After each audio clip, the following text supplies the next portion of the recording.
Adam யாருடைய சாயல்? Image of God. நீங்களும் நான் யாருடைய சாயல்? தேவனுடைய சாயல், உயிர்ப்பிக்கிற ஆவியானுடைய சாயல்.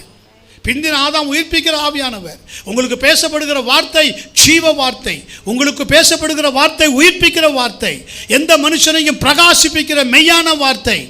ஆமென், ஹல்லேலூயா. வேத வாக்கியங்கள் தேவ ஆவியினாலே அருளப்பட்டிருக்கிறது. தேவனுடைய மனுஷன் தேறினவனாக மாறணும்னா இந்த வார்த்தை ஒன்று உயிர்ப்பிக்கணும்.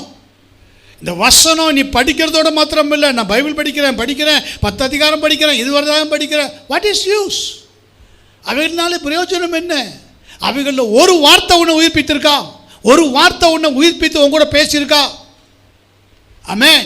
இந்த வார்த்தையை உயிர்ப்பித்து பேசப்பட்ட வார்த்தைக்கு நான் கீழ்ப்படிந்து இந்த வார்த்தைகளின்படி செய்ய நான் ஒப்பு கொடுக்கிறேன். அவைகளை கண்டுபிடிக்கிறவைகளுக்கு அவர்கள் ஜீவனும் அவர்கள் உடலுக்கெல்லாம் ஆரோக்கியம். ஆமென். நீ கண்டுபிடிச்சிருக்கியா? அட்லீஸ்ட் கண்டுபிடிச்சிட்டேன் பாஸ்டர். ஆமென். அப்போ உடலுக்கெல்லாம் அது ஜீவன்.